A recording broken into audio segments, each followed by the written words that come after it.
Today we will continue our discussion of the Bhavachakra, which is a very famous symbol from Asian mysticism, specifically in relation with the tradition of the Buddhists. And in modern times it's often called the wheel of suffering or the wheel of samsara. That name is inaccurate. The Bhavachakra, which is its actual name in Sanskrit, actually means the wheel of becoming. Bhava means becoming. Chakra means wheel. And the Bhavachakra is symbolized as a great cosmic wheel in the grip of a terrifying being who looks somewhat demonic, but who actually represents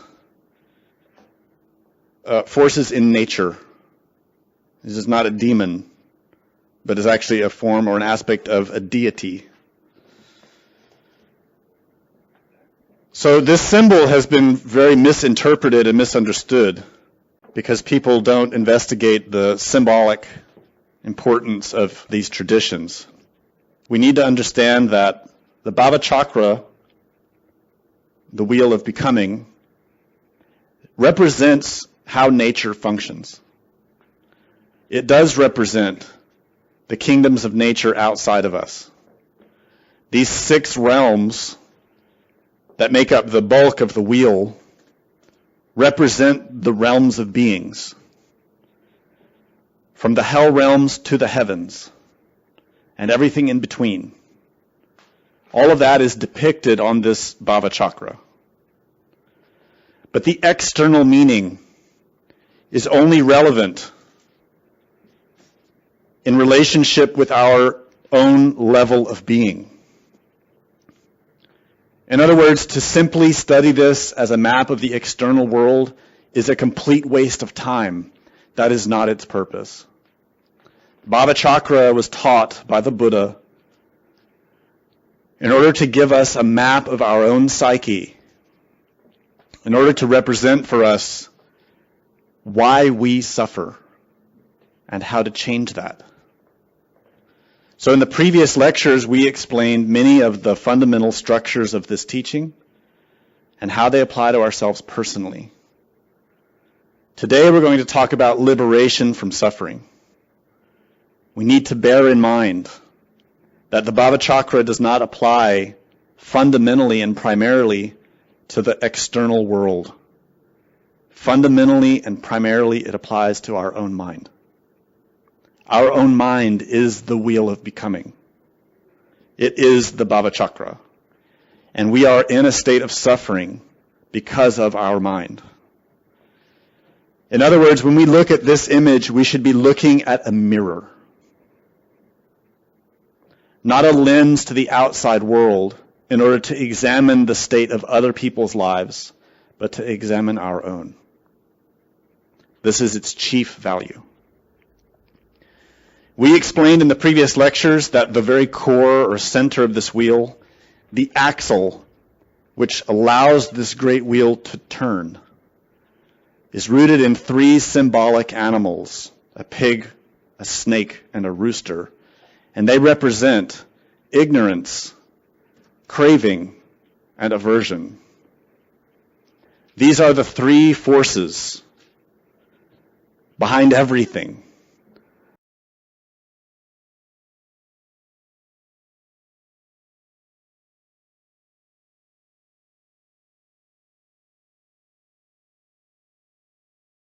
But unfortunately in us, the 3 forces have become inverted. Rather than creating light, creating harmony, creating love, they create destruction. They create suffering. The 3 forces from the universe that flow through us become refracted, twisted, and cause suffering. We are the generators of suffering, not God, not the divine. Our minds create suffering. And it's because of how the light refracts through our flawed lens, the lens of our mind. So that's what this core in the axle represents. The three forces at the base of all things that in us have become refracted, twisted, inverted. And surrounding that is another wheel, which shows energies or forces descending and energies or forces ascending. And that represents cause and effect. How those three forces create and how results emerge from that creation. And in us, we are constantly creating. In every moment, with every breath, we are producing something. With every impression that we transform, we are creating. With every reaction that occurs in our body, in our heart, and our mind, we are creating. Cause and effect is always happening. Even when it appears that nothing is happening, cause and effect is happening. Always. Again, this is inside of us. Forces descending and ascending. A cycle that's always happening in us because of those three forces in motion.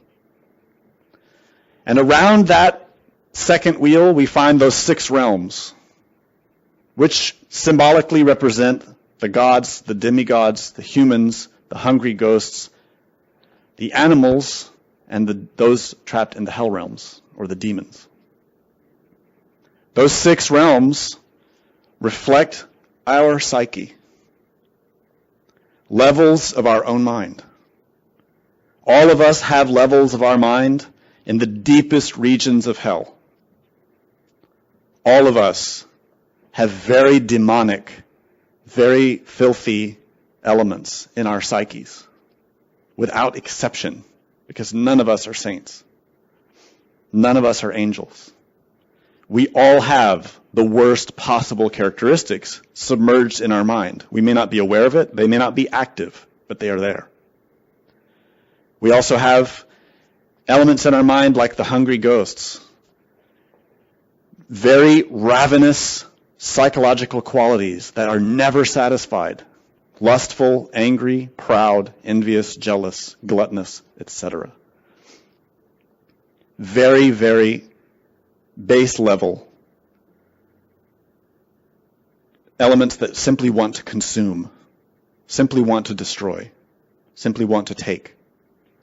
We have animalistic elements which operate at the level of animals.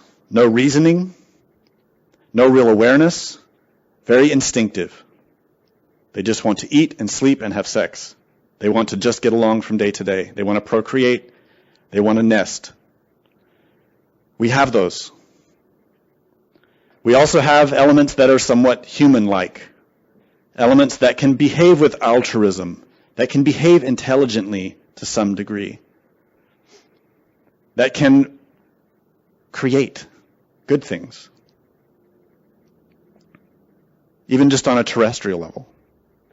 We also have elements in our mind related to the demigods,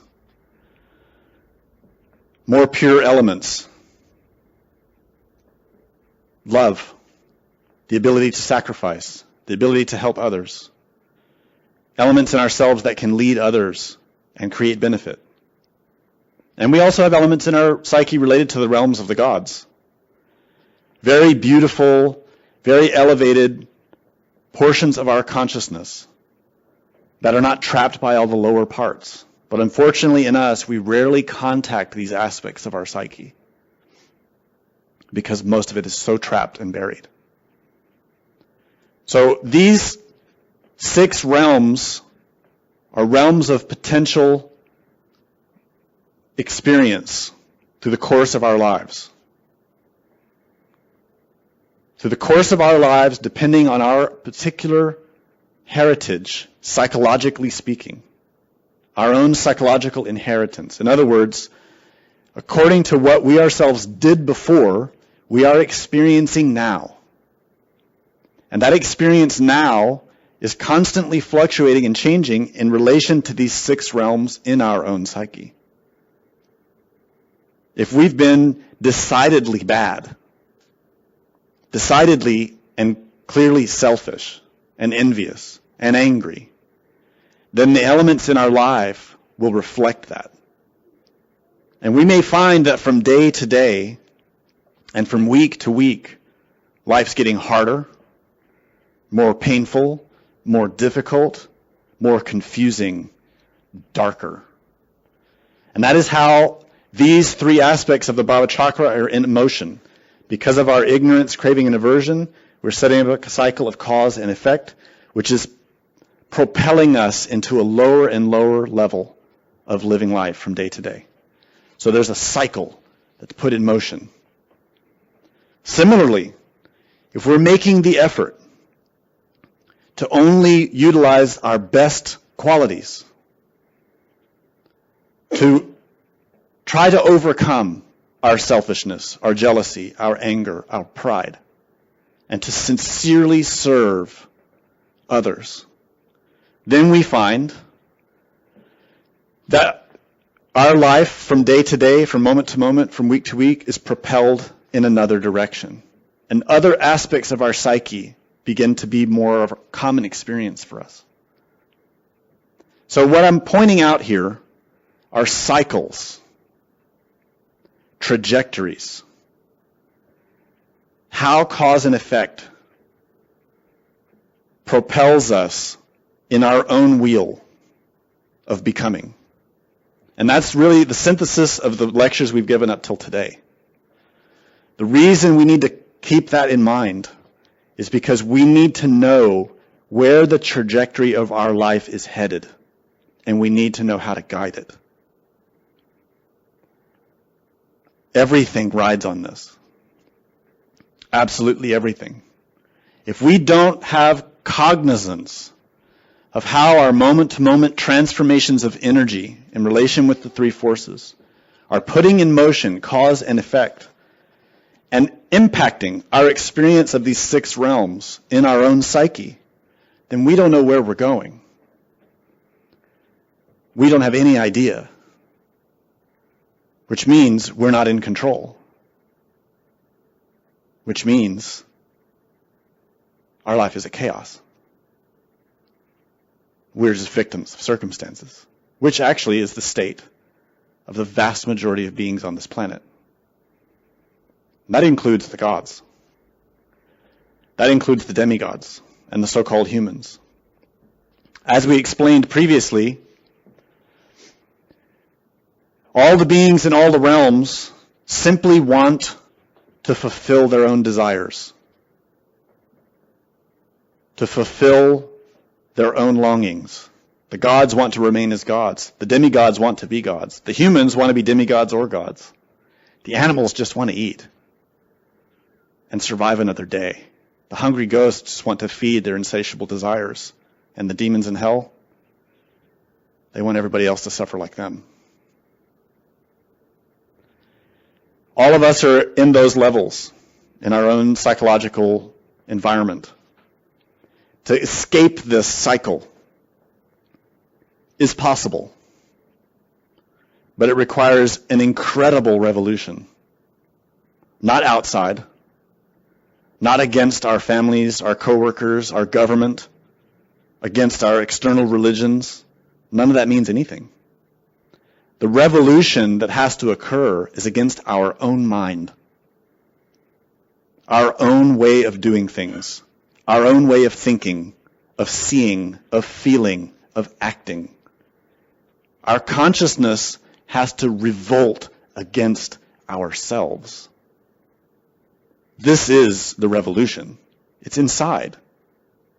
It is invisible to everyone else. It is something only we ourselves can see, engage in, act upon, and bring about. No one can help us. It has to be done by oneself. That revolution is to take the power of this wheel of becoming and turn it upon itself. It is a heroic act. And that is why in the great traditions, the Mahayana and Tantrayana traditions, those who accomplish it are called heroes. In Sanskrit, Virya, Vira. Another word for it is bodhisattva. The word for bodhisattva in Tibetan, translated literally, means hero.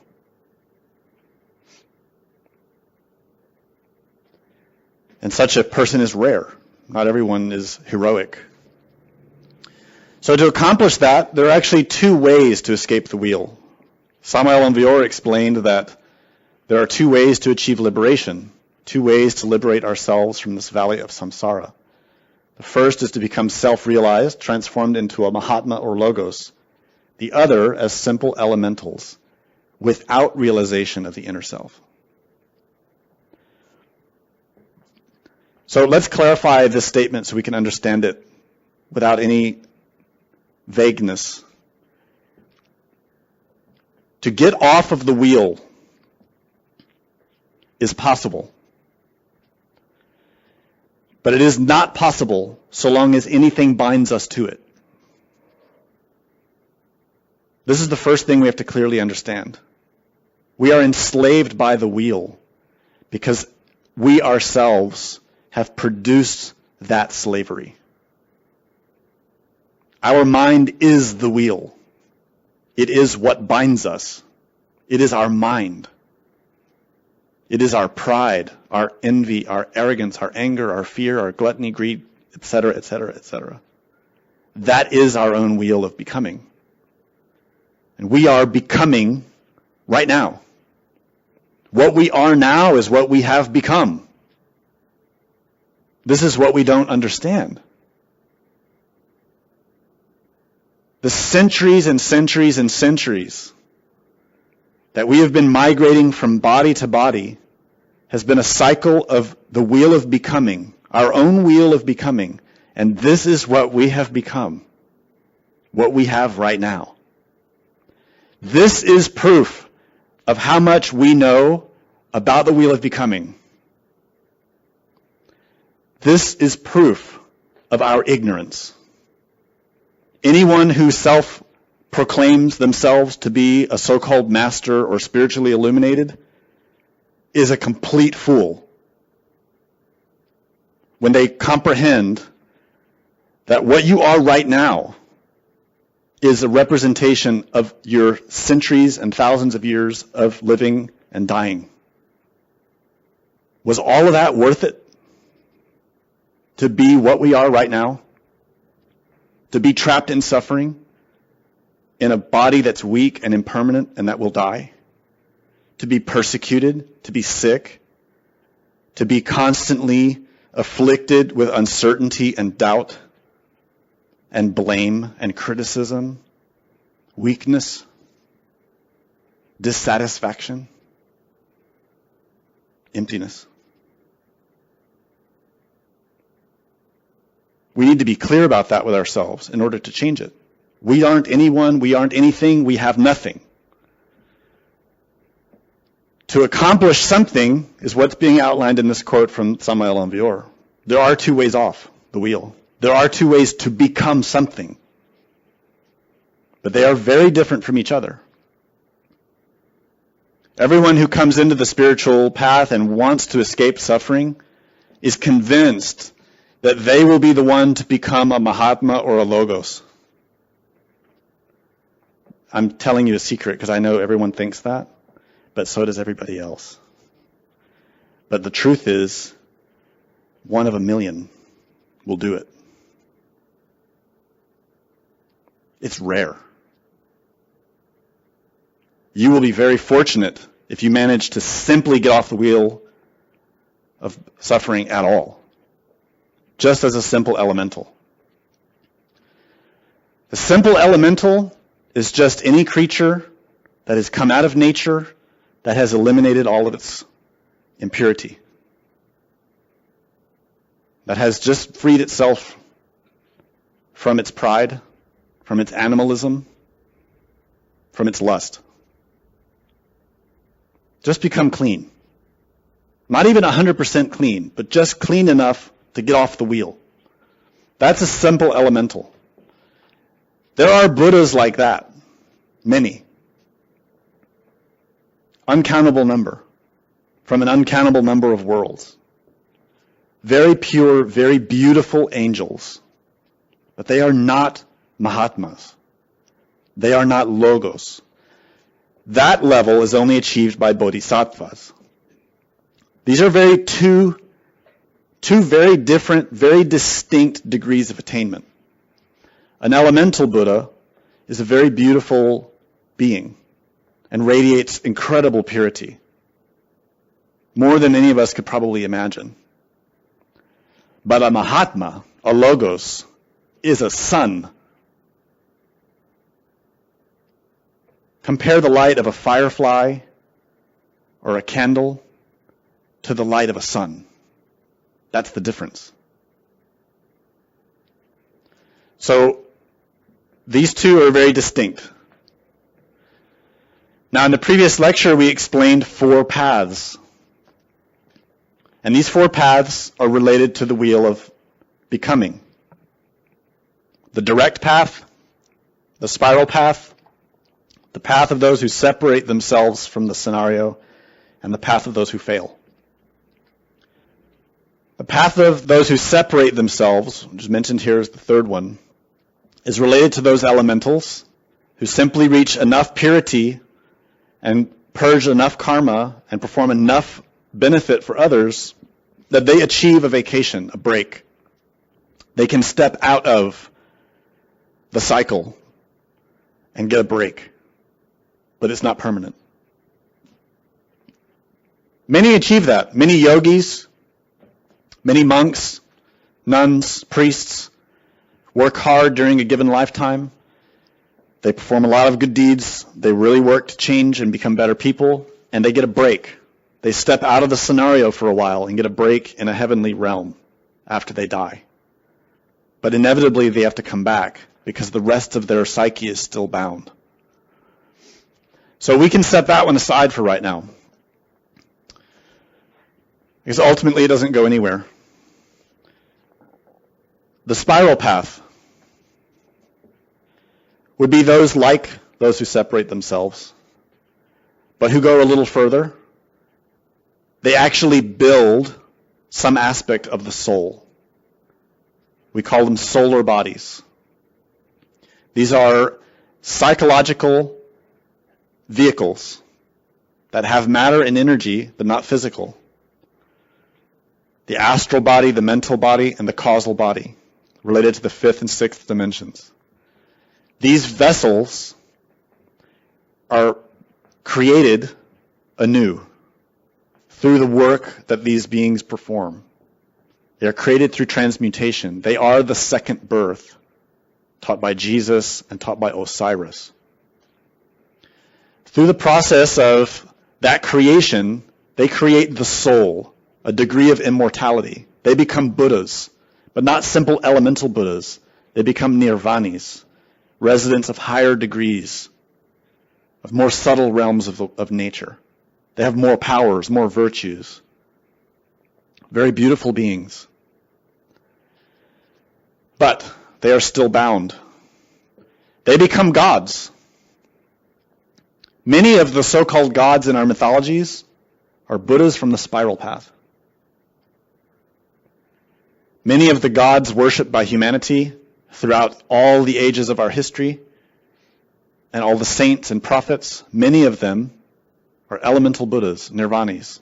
People who are humans like us, who walked the spiral path, who achieved a degree of development, and their inner being became very resplendent and beautiful, and worshipped like gods. They are beautiful beings, but they are not perfect. That's why in all the mythologies of the world we see wars among the gods. Battles, jealousy, envy, fights over territory, fights over who's the most beautiful among us. That's a fight amongst gods. I know we human beings like to fight that way, but none of us are that beautiful. The gods are beautiful, but not perfect. And then we have the path of those who fail. That's the vast majority of beings. When we observe any tree in nature, any plant, it produces millions of seeds, but very few become a new plant. Very few. Most of the seeds are just reabsorbed back by nature. This planet is producing seeds. We are those seeds. Most of the seeds will die. It sounds harsh, but it's a fact. This is how nature works. Most of the seeds will not become anything. Some few who have the will to do it can become something. But what they become depends on the intensity of their action. Most will fail. Most will be recycled. Finally, we have the first one mentioned here, the direct path. This path is walked by very few. In Asian mysticism, it's called the path of the Bodhisattva. It's called the direct path because it goes straight through all things without wavering, straight to the point, without hesitating. It is, you could say, extreme. That's why it's called direct. It does not waver. It does not vacillate. It does not go from side to side. It does not take its time. The other paths do. On any of the other paths, those who walk them take their time. They want to be comfortable. They want to do a little spiritual work, but also fulfill their desires along the way. And that's why they fail. Those who take the direct path renounce everything.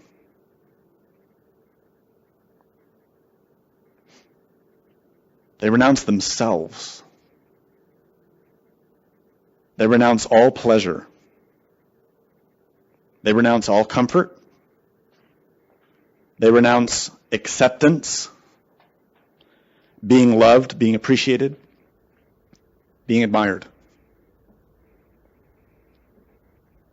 They renounce all terrestrial things, all material things. They might have them, they might not. They dedicate themselves completely and 100% towards one thing, and that is to serve humanity. And so such a being is very rare. Bodhisattvas are those like Jesus, Moses, Buddha, Padmasambhava, Milarepa, Joan of Arc, Krishna. Great, great beings that are very hard for us to understand because they're so high. Very hard for the other beings to grasp and comprehend them. And that's why oftentimes we kill them, we persecute them, we crucify them, we torture them, we hate them. So on the Tree of Life here we see all the worlds represented in a symbolic way. We're all down here in Malkut in our physical body. Below us, symbolically speaking, are the hell realms, which is where our mind is. We are really all demons, quite demonic, because of the nature of our psyches.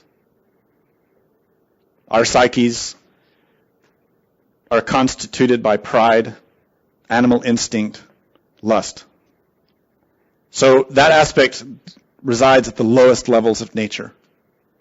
Very dense, very complicated, with a lot of suffering because of karma, cause and effect. Those who purify themselves, elementals and nirvanis, gradually raise their level of being so that they reside in more subtle levels, higher levels, and they're not bound by as much suffering as we are.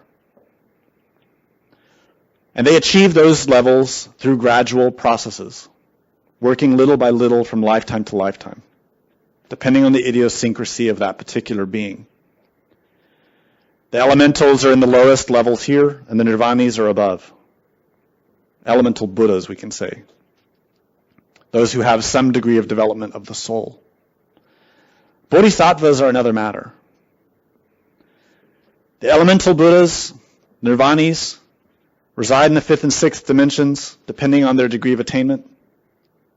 They can take physical bodies from time to time and work in the physical world, but usually they try to just remain in the heavens, enjoying their powers and their status. The Bodhisattvas renounce all of that. They renounce terrestrial rewards, and they renounce heavenly rewards. They want to return directly to the absolute, the emptiness, the Ein Sof. Why? This is particularly difficult for us to understand. One, because all we really know about is our desires, our egos. And we can't imagine not having them. We are like people who have lived in prison their whole lives. And when the doors opened, they're too scared to go out because they don't know what's out there. They can't conceive of anything outside of the cage, the prison. And we are like that. We're too terrified to look outside where it's light because we're so accustomed to the darkness of our mind. Similarly, the nirvanis, the elementals, are so accustomed to their own level of development, they don't comprehend anything beyond that. They don't understand the absolute, the emptiness, and they don't care to. They have no interest. They just want more power. They want to sustain themselves in the degree that they have acquired. And they want more followers. They want more people to worship them and follow them and appreciate them. The Bodhisattvas focus completely on purging themselves of all ties to everything in every level of existence. Purging themselves of everything to become nothing. To become the emptiness itself.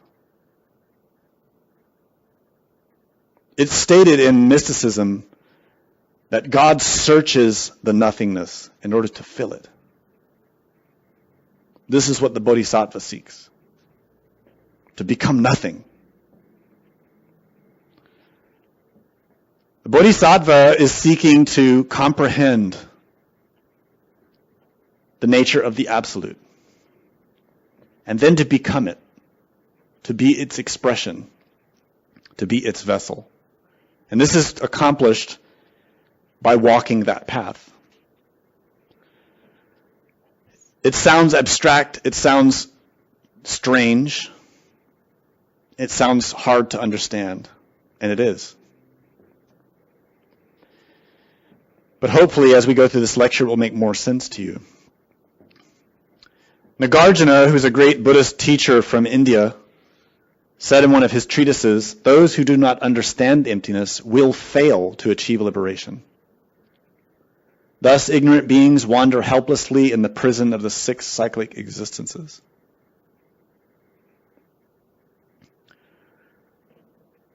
This statement is quite profound and is hard to fully grasp its meaning.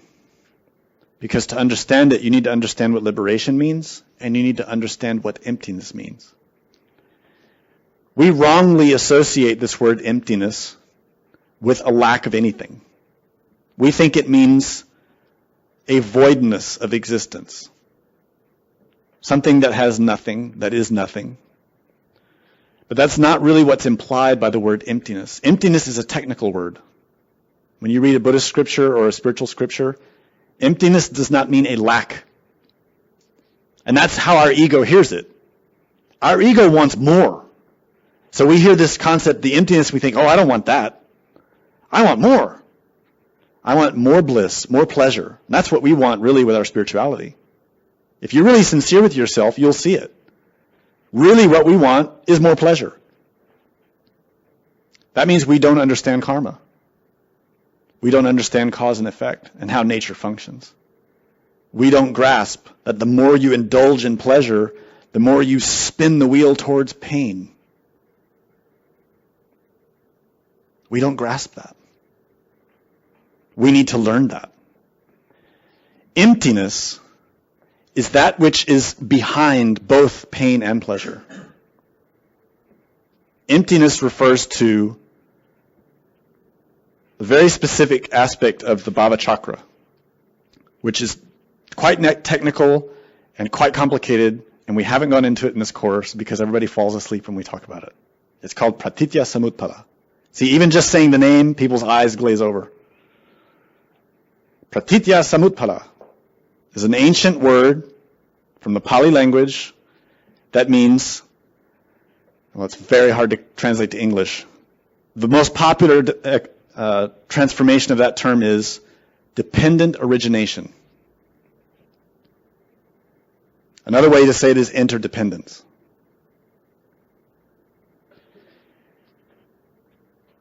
To understand the emptiness is to understand pratitya samutpada,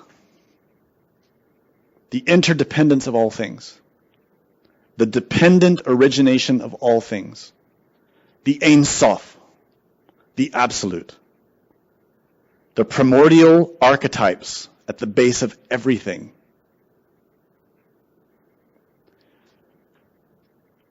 What this statement from Nagarjuna is pointing out is that because we don't understand reality, which is the absolute, we continually recycle through nature. Whether we become gods or demons, we can rise to being a god, a demigod, a nirvanic Buddha, but we will fall. And they do fall. And the demons rise. And they become gods, and then they fall. And beings are migrating this way, up and down, around the wheel, continually, for eons. Why? For what purpose? What do they gain from this? What is the point of this? It seems absurd. And the reason is simply what is stated here. They don't grasp that behind the wheel itself is the very purpose of existence, which is the absolute, the emptiness, the Ein Sof. Only the bodhisattvas reach that level of understanding. They're the only ones. So think about this for a moment. Imagine all of the beings, all of the minerals, all of the plants, all of the animals, all of the humanoids, billions and billions and billions of beings cycling through nature, being born and dying again and again. And the demons and the demigods and the gods. An incomprehensible number of living things bound to this wheel, clutching and clawing to get a little more. And then when they get it, they may hold it briefly, and then it's taken away. And down they go, back again. Really look at that. Because we are bound in that.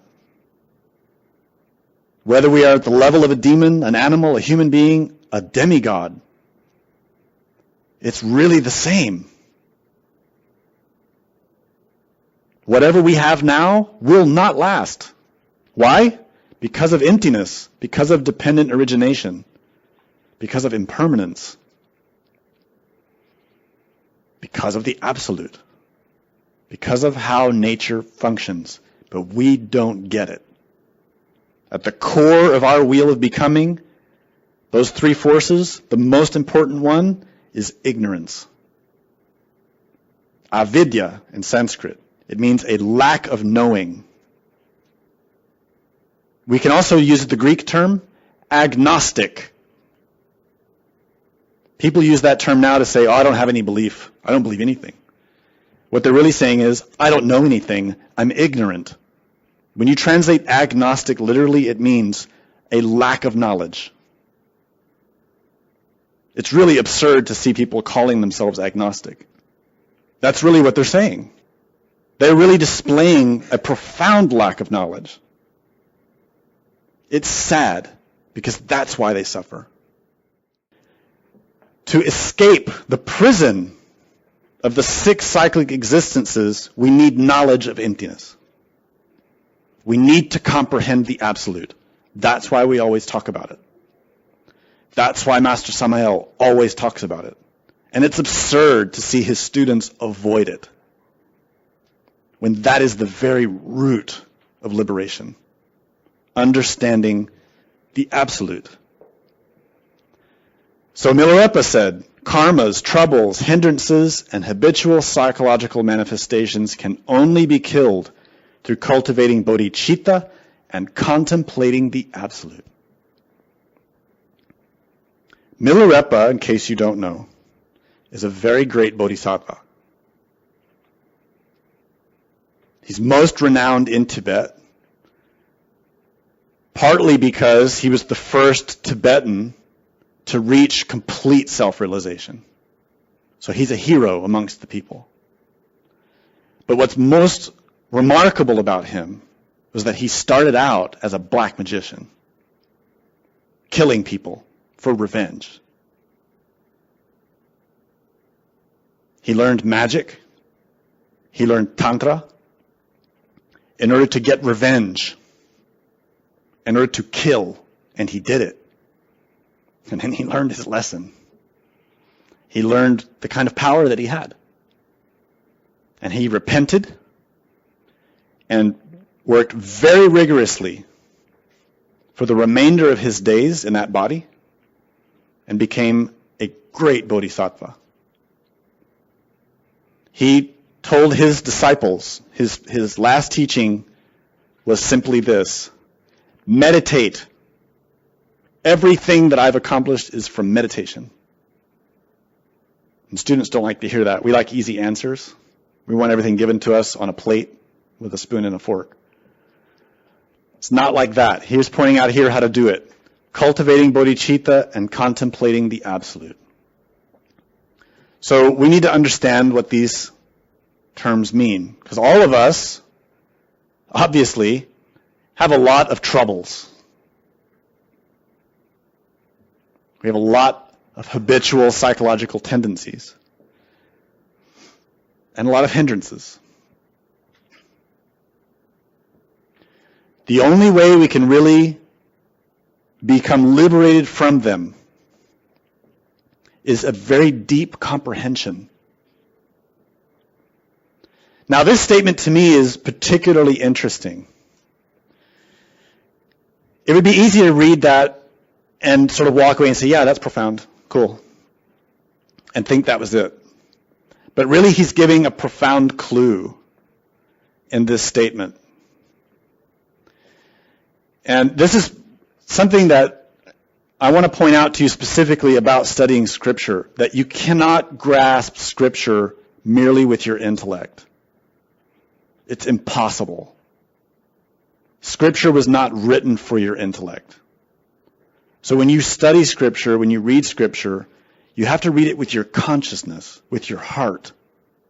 And the best way is to read just a little bit and then meditate a lot. You will get a lot from that. This sentence in particular offers a very deep and profound teaching inside of it. This is like a precious gem. And inside of it is an incredible power. Very beautiful. Very profound. But to acquire it, you have to put it into practice. And I'm going to give you a little hint, and we'll talk about the rest of the lecture. The parts of this sentence are not accidental. There is a very profound relationship in how this sentence has been structured, how this scripture was delivered between karmas, troubles, hindrances, and habitual psychological manifestations, and bodhicitta, and comprehending the absolute. There's a very specific relationship there between those two elements of this statement. Study that. So he says we need to cultivate bodhicitta. Let's understand what that means. Bodhicitta, of course, is a Sanskrit word. We've talked about it a lot. If you've studied Buddhism, you've heard it a lot. Loosely translated, it means awakening mind, heart. Bodhi means wisdom, but it doesn't mean wisdom like clever sayings or, the smart advice you might get from your grandmother. There might be wisdom in it, but bodhi specifically refers to cognizance, which is a kind of understanding, a comprehension, specifically related to the Sephiroth Chokmah and Binah on the Tree of Life. In another term in Sanskrit, we can call this prajna. Prajna is the highest paramita on the bodhisattva path. Prajna is the wisdom that penetrates. Prajna in Sanskrit is 2 syllables, pra and nya. Nya means knowledge. Pra means beyond. So bodhicitta, this bodhi, wisdom, cognizance, understanding, is directly pointing at prajna. And prajna is this type of knowledge related with da'at on the Tree of Life, with bina and hokmah. It's a type of knowledge that's the heights, related with the world of Atzilut, related with the Nirmanakaya and Sambhogakaya of the Trikaya. These are bodies of the Buddha. These are very, very elevated levels of comprehension. And chitta means mind, heart, not intellect. It means our psyche itself. It does not mean the intellect, and it does not mean the emotional center. It means your astral and mental bodies. We have, all of us, lunar astral mental bodies, protoplasmic astral mental bodies. We are just elementals from nature. Our astral mental bodies, our chitta, is at the level of animals. You don't believe me? Watch your mind. Watch how much of your mind is animal, only concerned about eating, sleeping, and going to the bathroom, and sex. That's pretty much it. 90% of our thoughts are eating, sleeping, going to the bathroom, and sex. Isn't it true? Anybody deny it? We're animals. We need to change, become human beings. We need a solar chitta, a mind-heart that is a soul that can convey more energy and is more pure. So bodhicitta means awakening mind-heart, but that's in levels. Commonly, the way this is taught, and I want to point this out because this is very profoundly related with the point of the lecture. The way most people hear about bodhicitta is in the foundational or fundamental way, the way it's taught in the Sutrayana level schools, which are commonly called Hinayana, and can also be called Theravada, Southern Buddhism. In these traditions, bodhicitta is taught as altruism. It's a sort of longing to become a great being, a Buddha, so that we can help other beings. A very beautiful goal. And all religions share this. All religions have their own ways of presenting the goal of spirituality. To express love, to care for others, to serve the poor, to help the sick and the needy. All of those intentions are related with becoming aware of and cultivating bodhicitta. But in the very beginning level,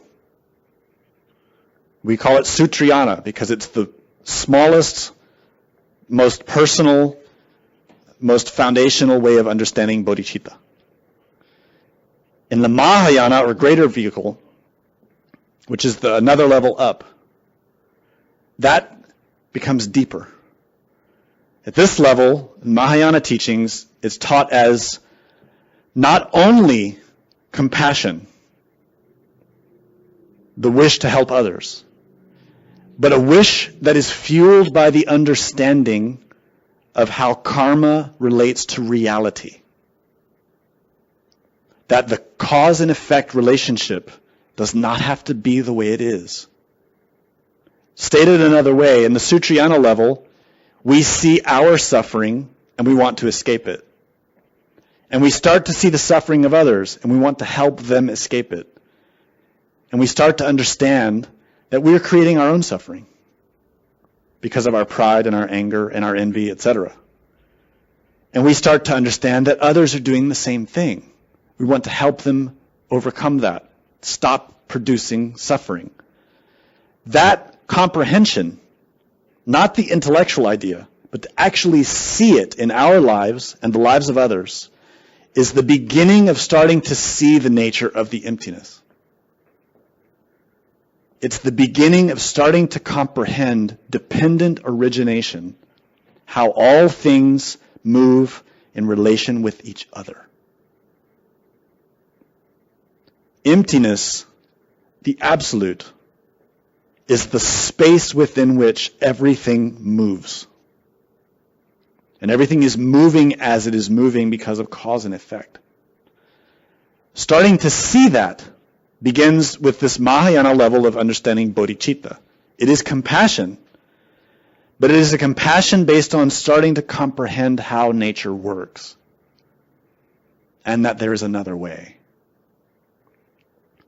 So when someone's grasping that and starting to really need to go further, they can receive the teachings of Tantrayana.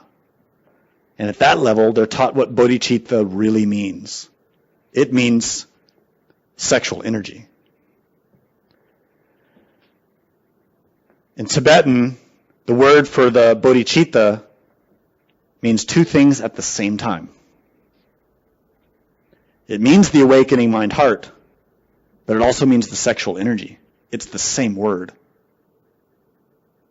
It's not an accident. There's a reason for that. Now let's understand that the word bodhicitta, awakened mind-heart, means all of this and more. Bodhicitta is an energy. It is an intelligence. It is a light. It is matter. It is consciousness. All at the same time. Bodhicitta is a way of seeing, a way of acting, a way of feeling. It is a way of being in touch with the divine. It is a way of comprehension. It is a light. And all of that emerges out of the absolute.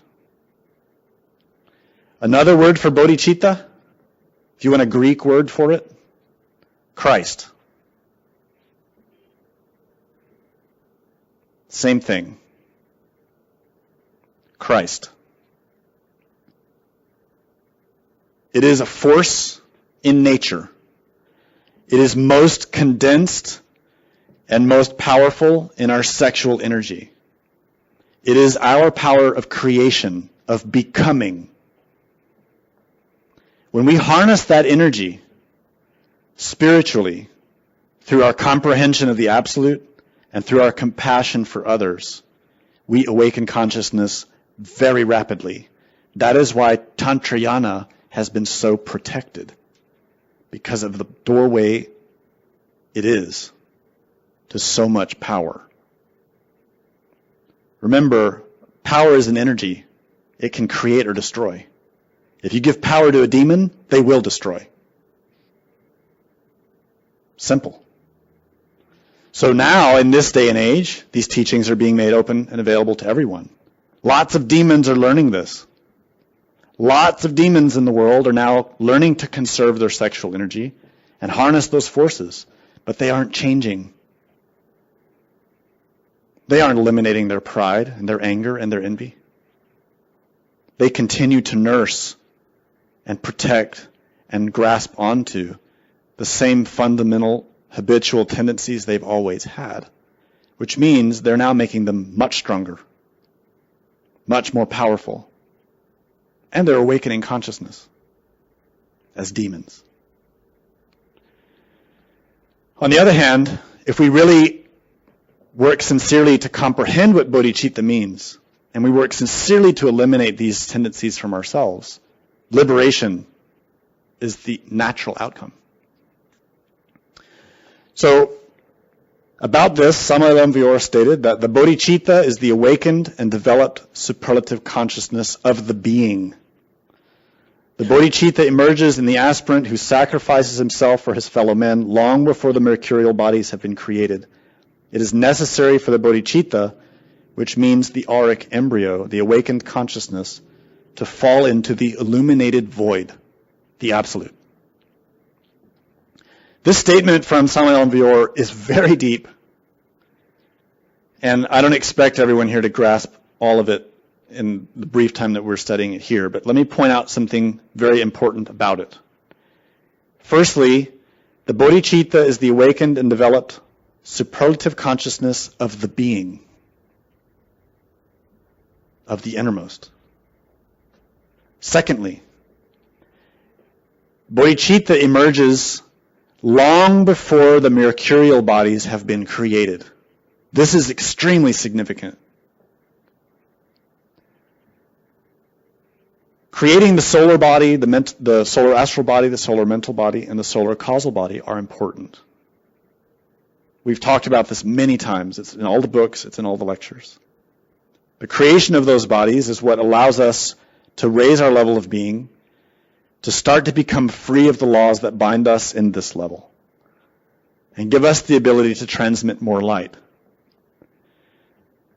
But it has nothing to do, ultimately, with liberation. Sounds strange, doesn't it? Solar bodies have nothing to do with liberation? What am I talking about? There are many, many beings in this universe with solar bodies. So what? They are still bound to the wheel.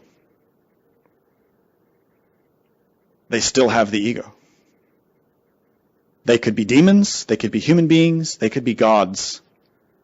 And yet they are still bound to the same cycles of recurrence, rising and falling again and again. Even having solar bodies, what good is it doing them? So many schools nowadays focus intensely on the solar bodies, and quite foolishly, because the solar bodies do not liberate us from suffering. Comprehension does. Elimination of the ego does. Understanding the absolute does.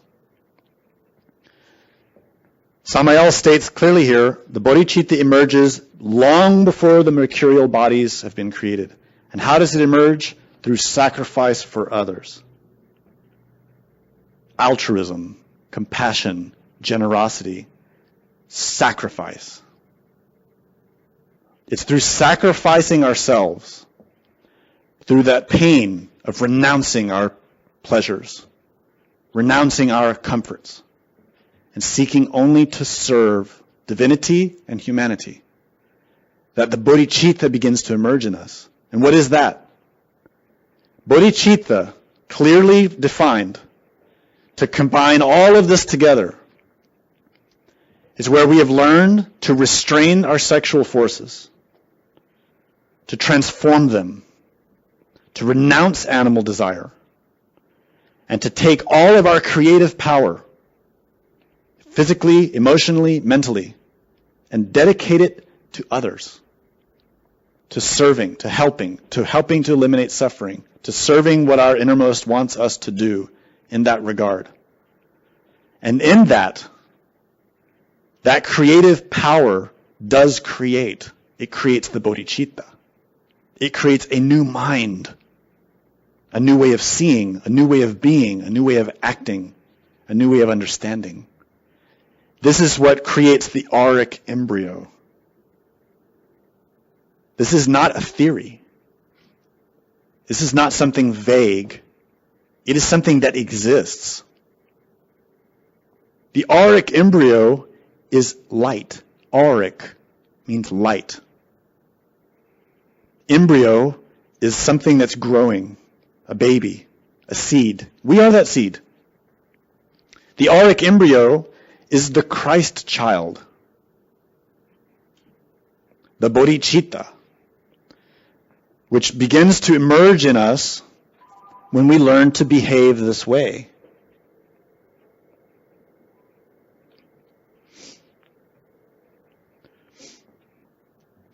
This auric embryo begins in the vital body. Yasod, which is Hebrew for the foundation. This is the foundation of our temple. It is the stone upon which the entire structure needs to be based.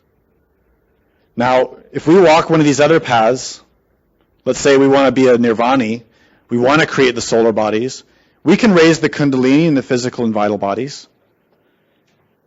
And that will be great. And we will have light in those bodies. And we can go on to create the astral body and the mental body and the causal body. And we can become a Buddha. And that's great. It's a beautiful path. Truly. Those are beautiful beings. But we're not talking about that path right now. The nirvanis do not have bodhicitta. A few might have a little bit.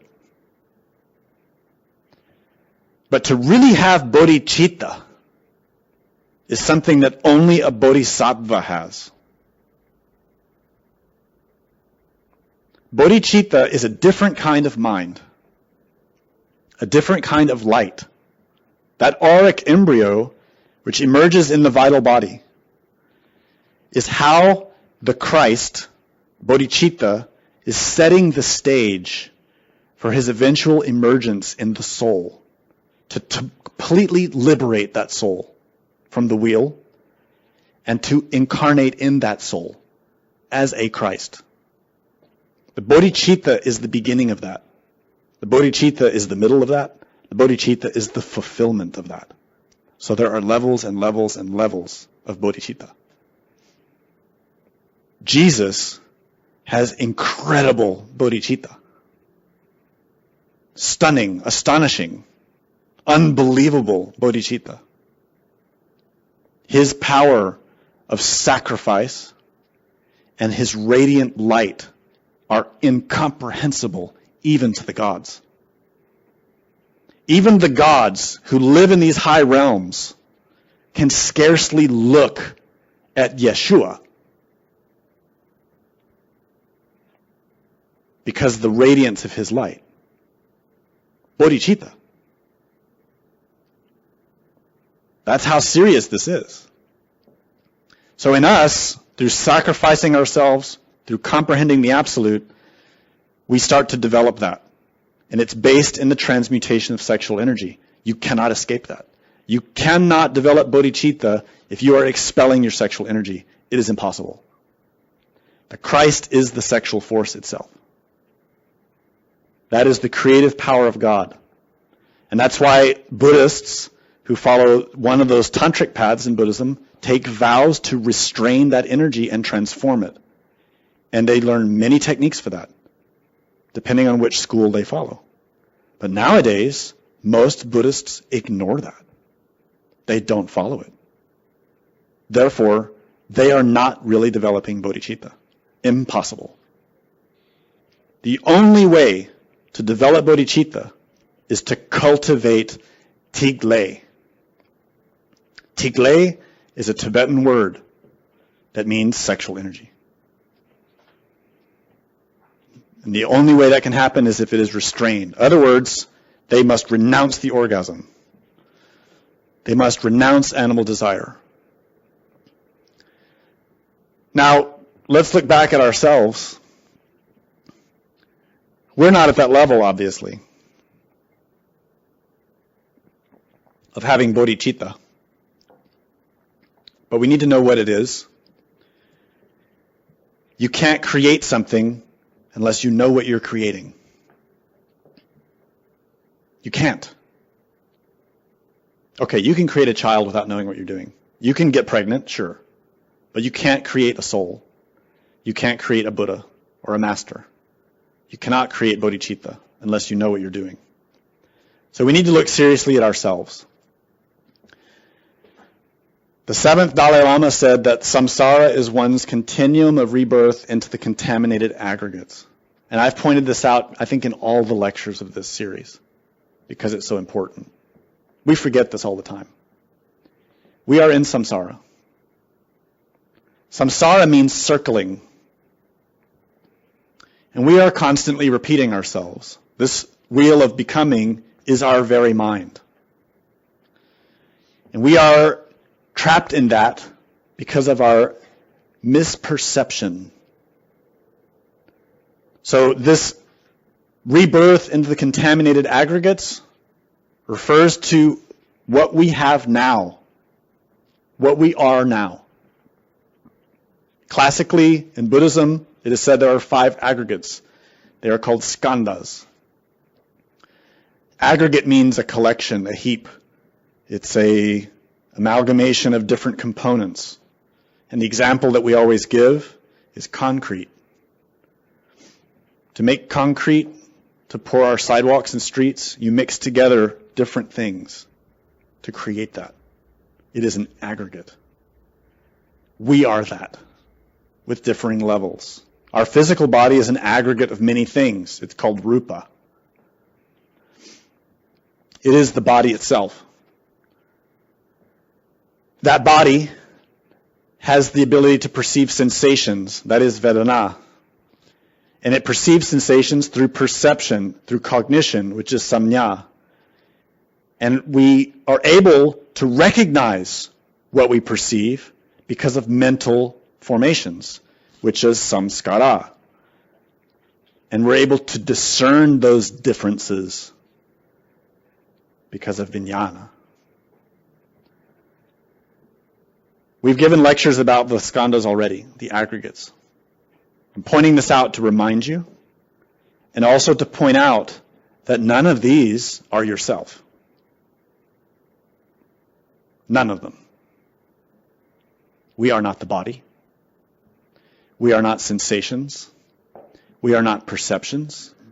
We are not mental formations. Neither are we the discernment of them. But we always forget this, and we think we are. That's why we suffer. We are continually repeating ourselves in samsara, cycling, repeating, circling, repeating, again and again, because we're very hypnotized by the skandhas.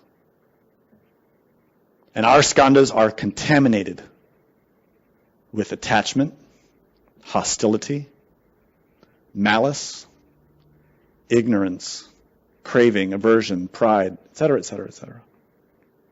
All of those things.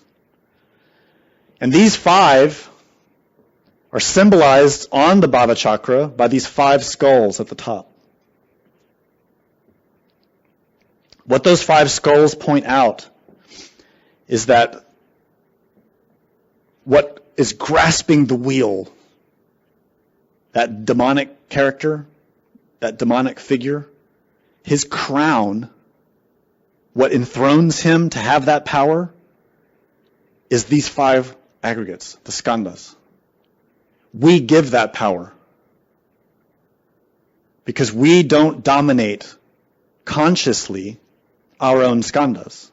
We are not cognizant, aware, awake. We are very mechanical. We don't really perceive and observe any form or matter, any sensation, any perception, any mental formation. We're not really aware of any of it. It's just constantly happening to us. We take in enormous amounts of data continually, and we're constantly thinking and thinking and thinking and feeling and feeling and feeling, but without any comprehension, without really seeing what is going on. Why am I feeling these things? Why am I seeing them? How How does it happen? And then what happens after? What is the cause and effect relationships between matter, sensation, perception, mental formations, and discernment? How does it all work? We have no idea. That's why we're circling, repeating, because of ignorance. When you seriously begin to observe yourself, you start to realize that everything you are thinking today, feeling today, is the same as yesterday. And the day before that. With only slight changes, slight modifications. We're always repeating the same habits, physically, emotionally, mentally. So you see that wheel spinning in yourself, cycling again and again and again. That's why Padmasambhava said that samsara, or circling, is to spin from one place to another, and nirvana is to have cut through it. So we are the wheel. And that repetition is processing through our three brains, through our intellect, through our hearts, through our bodies, especially through our sexual organs, which is the root of all of our energy. Constantly repeating. Never learning anything new. Always seeking distraction, diversion. Why? What do we want to be diverted from, distracted from? Suffering? Things we think we can't change? Things we think we already know? This cycle here is depicted as a figure 8. But really, if you observe that figure 8 is just a circle twisted.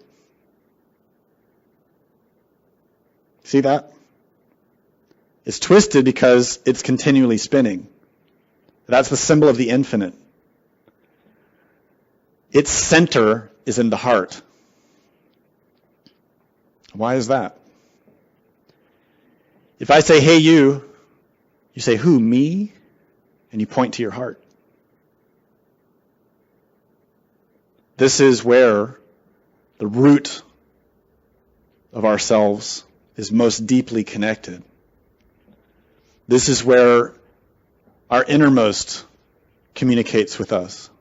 This is where our Divine Mother communicates with us. This is where Christ communicates with us, in the heart.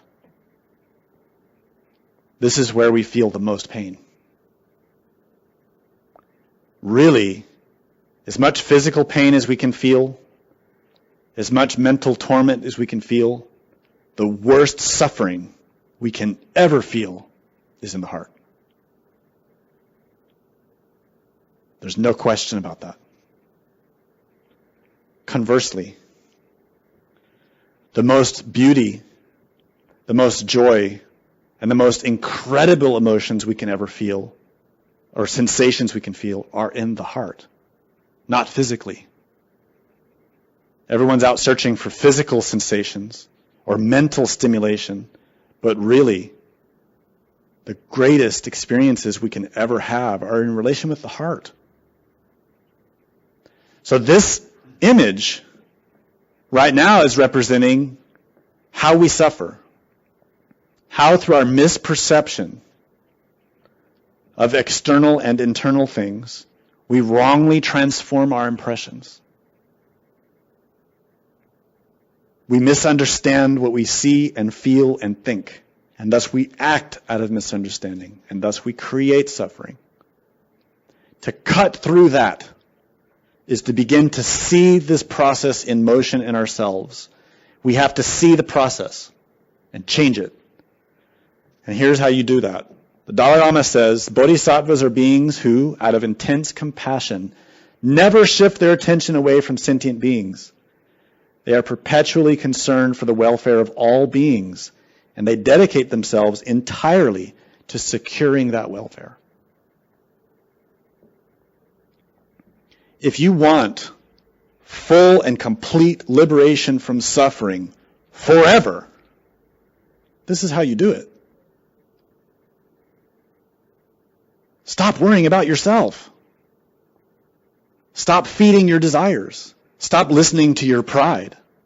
Stop listening to your anger, your envy, your lust. Begin to recognize that as much as you satisfy any given desire, it will never be satisfied and will only seek more.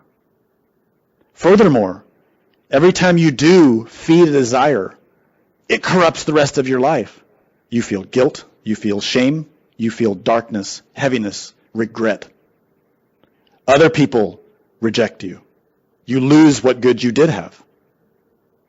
Things begin to descend. The cycle, your trajectory goes down.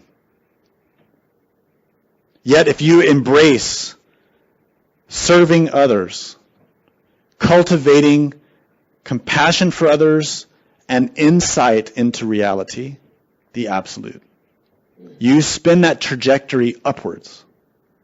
You begin to cultivate bodhicitta.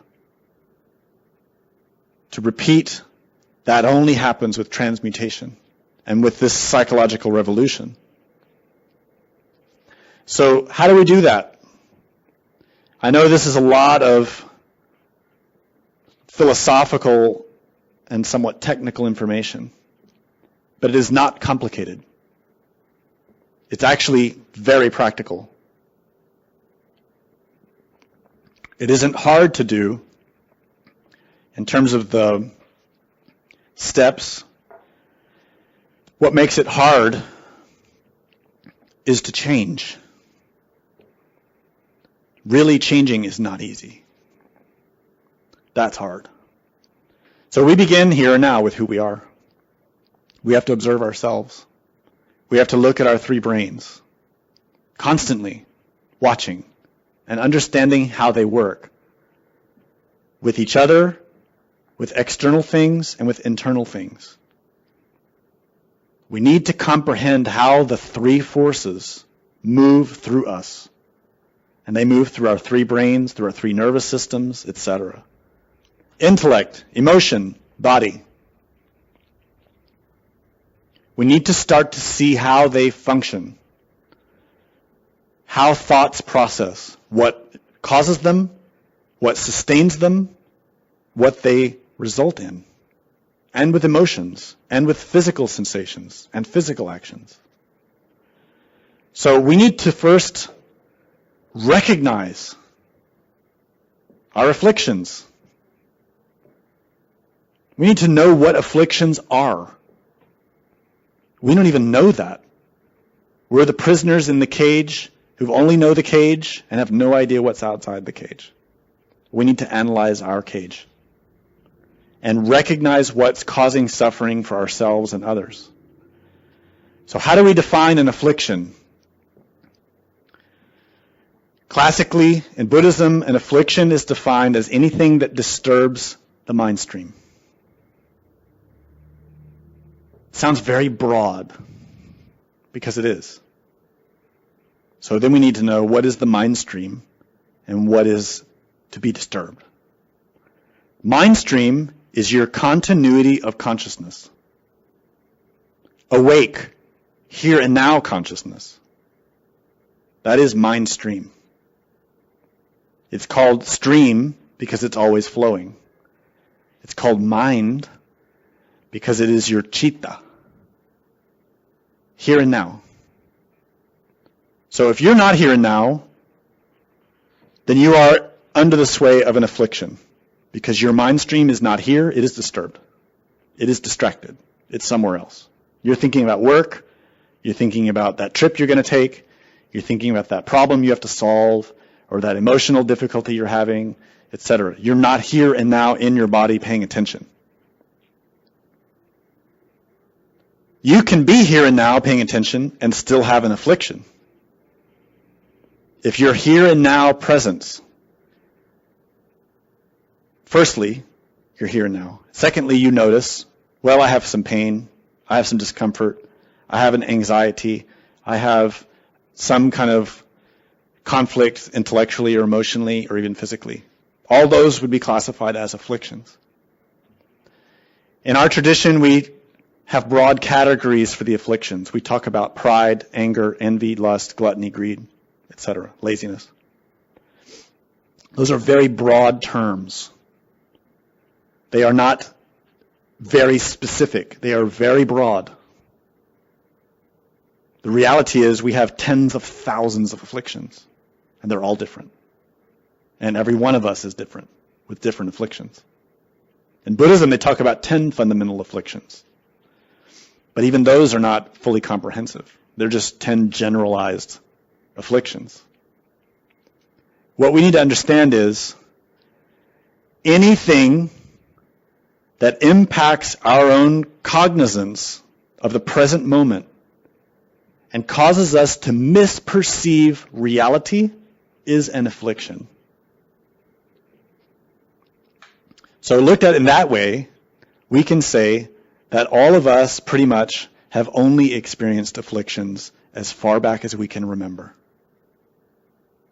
Because to experience the state of not having an affliction is to experience samadhi, ecstasy, bliss, a state in which the consciousness perceives as it should. With serenity, with clarity, with insight, with understanding, and without any vagueness. But also accompanied with a great sense of peace and love. That is the natural state of our consciousness. It is a state of penetrating insight accompanied by love. In that state of consciousness, you can perceive the absolute, the emptiness. Sounds strange, but it's not a mystical thing. It's not something otherworldly. It's not something on the Sci-Fi Channel. Because the absolute is in everything. It's behind everything. It's inside of everything. Everything is in it. It is the nature of existence itself. And it's possible to perceive it at any level of being, provided you can manage to take the consciousness out of its state of affliction long enough to see. But no one can do that for you. You have to do it yourself. It's as if you want to take your skin off and look out. To learn to do that, we learn to meditate. So for us, meditation is not spacing out. It is not to become disassociated from reality. In fact, it is to see reality. Meditation for us is not a way of avoiding our problems. It is a way we look into them to see the causes of them and to break them. That's why this first step is to recognize afflictions. We must know what they are. They are the cause of our suffering. If you can't identify the cause, you can't cure it. We have to recognize them in motion, in ourselves, in our three brains, all the time. Then we need to see what allows these things to happen.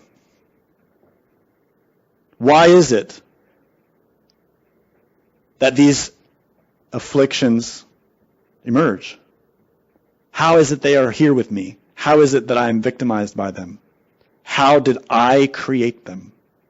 Because you did. No one gave them to you. God certainly did not give them to you. You made them yourself. Classically speaking,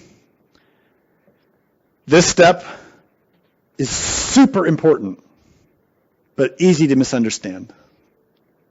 Before I explain it, let me explain where this teaching comes from. I'm not making this up. I'm explaining to you 4 steps to achieve liberation. And these steps were taught by Tsongkhapa, an incarnation of the Buddha Shakyamuni. And this is from the teaching the Lamrim, which could be considered to be the most important teaching of Buddhism after the Buddha. This second step, perceive what allows them to arise. It would be easy to assume that means, well, my anger is arising because of my wife. That's not the meaning. of this. What's allowing afflictions to arise in us is our own mistaken perception. That's what allows it to arise. We believe that the self that we're feeling is real. We think that me, myself, with my name, my face, my heritage, my beliefs, my background, my memories, my history, my training, my education, all the books I've read, etc., etc., etc., that's me, and that's all wrong. It is not. That's personality. Self is Atman. Self is Buddha. Chesed, the spirit. Abraham. That is self. We don't see that. We don't see it because we are hypnotized by the afflictions, by the skandhas, by the samskaras. We're hypnotized by our pride, by our fear, etc. That is what allows the afflictions to arise, because we are continually in a state of hypnosis. Hypnos is the Greek god of sleep. Gnosis is the Greek word for knowledge. Hypnosis is a lack of knowledge because one is asleep. We are all in a state of hypnosis. We are not awake. We see the physical world and we think that's everything. And we see money and we see sex and power as everything. We're wrong. That's why we suffer. We need to see in ourselves how our misperception allows the afflictions to arise in us.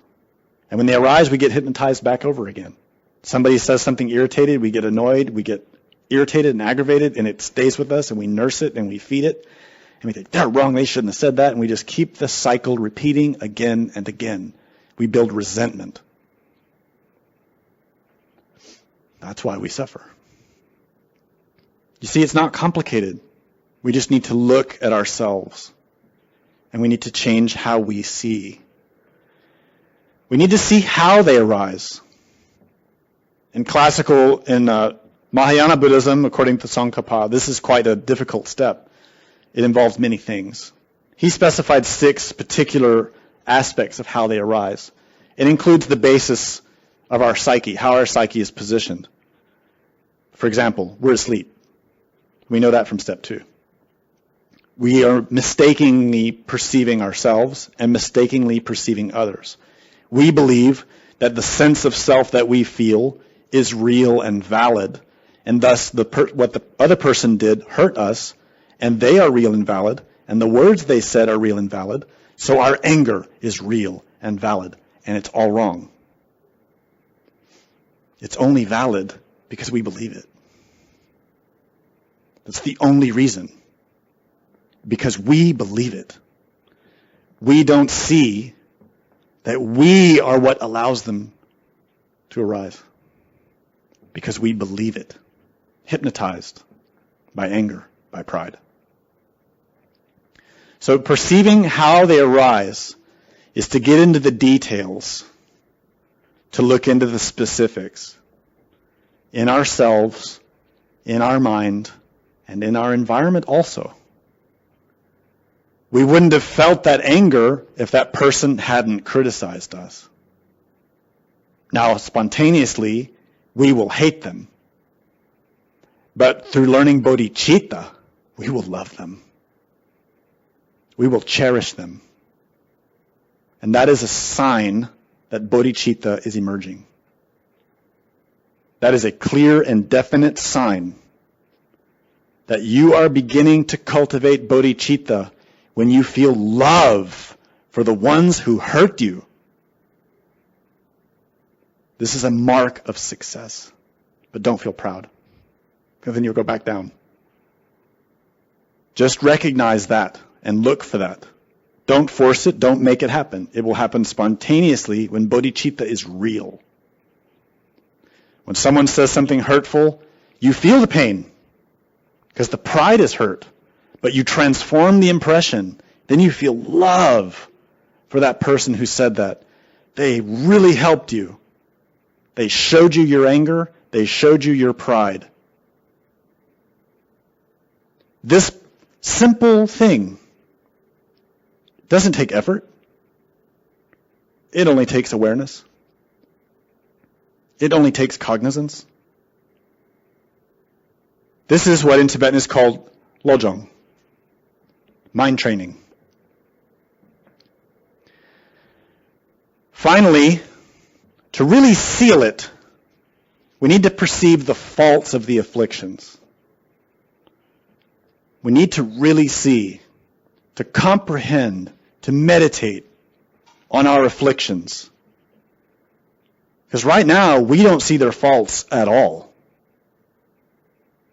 All of us have enthroned our afflictions. We have put them in charge. And then we wonder why we suffer. We're suffering because we put our own afflictions in charge of our lives. We put our anger in charge, and our lust, and our pride, and our envy. Mainly those. We need to meditate on their faults. Like this. Analyze pride. You feel anger? Why? Because your pride is hurt. Where will pride take you? Cause and effect. Nature.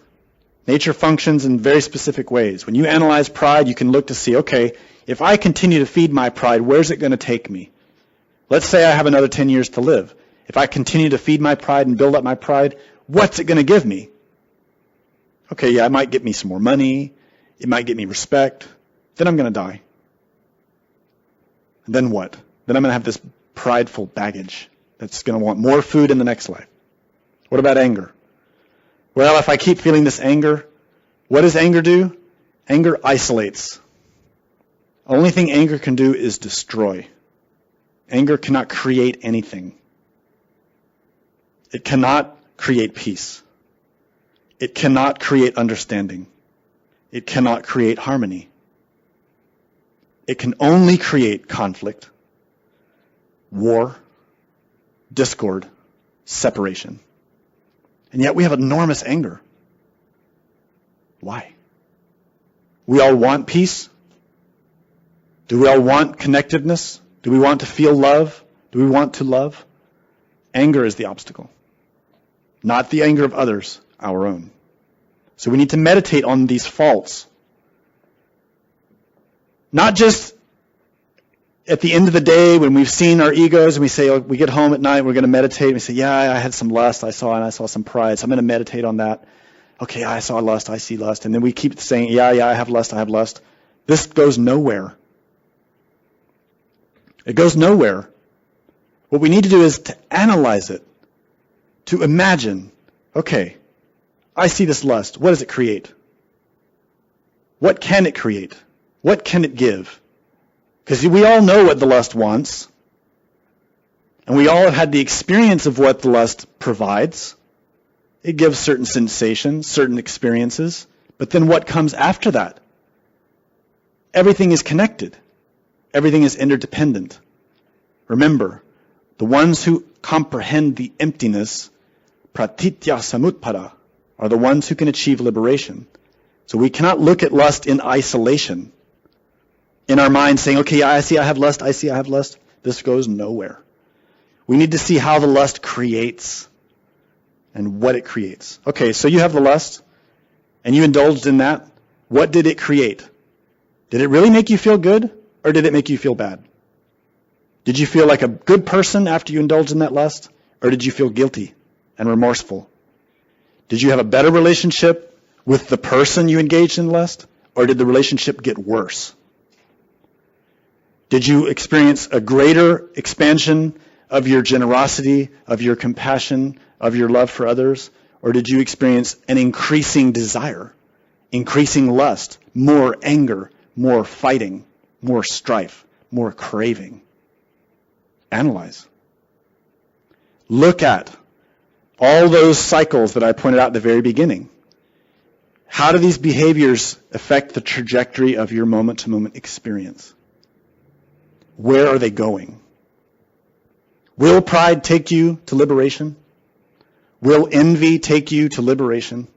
Will lust? Will hate? This is the meaning of this step. To meditate on them, to comprehend them. And that's what we have this graphic for. I'm not going to spend time on this because we've already talked about it.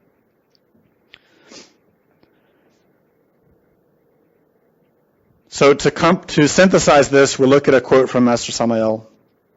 He said that succession does not exist for the self-realized and diamantine spirit.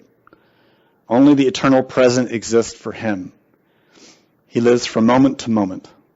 He has liberated himself from the 12 nidanas. Nidanas are the steps of pratitya samutpada. The 12 nidanas are the outer ring of the wheel of becoming. So this is one nidana, this is one nidana. Those 12 nidanas are the 12 stages of interdependence or dependent origination. They map out how because of this, that happens. Because of that, this happens.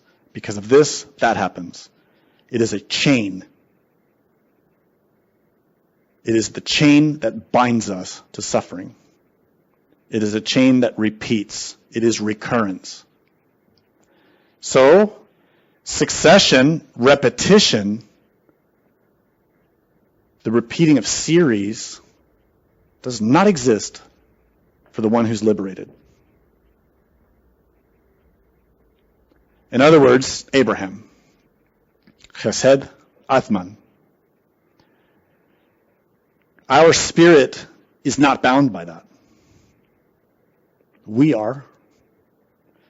But full development, full realization, full liberation is the merger of ourselves with that. It is the recognition that there is no difference between us and that. But right now there is, because we are bound on the wheel. When we liberate ourselves from the wheel, we recognize that we are the self. This is the great teaching of Vedanta. We are the self. Fundamentally in our root, it's true. But the practical reality is right now, we are not that. Because of our ignorance. Because we are trapped in suffering. For our being, only the eternal present exists. He is in moment for moment. And when we reach liberation, he will have liberated himself from the 12 nidanas. Who accomplishes that? Who accomplishes liberating the being from the 12 nidanas? Only a bodhisattva. No demon, no elemental, no nirvani, no one on the spiral path accomplishes this. So this is why we see on any graphic or painting of the Bhavachakra, all the way up in the corner, we see a little path, a rainbow bridge, a bridge made out of light, and there's just a couple of beings walking on it. In comparison with all of the beings that are trapped on the wheel. So those few beings that walk that path are walking the bodhisattva path. And they are walking that path up to the top. And what we see at the top is the Trinity. Keter Hokma Bina, Dharmakaya, Sambhogakaya, Nirmanakaya. That is the third mountain. The mountain of ascension.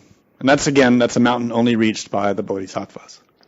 And then when they reach that level, they reach full and complete development.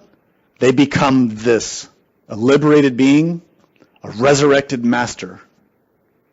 a full and complete bodhisattva, a logos, a mahatma. And then what do? They don't stay up in heaven.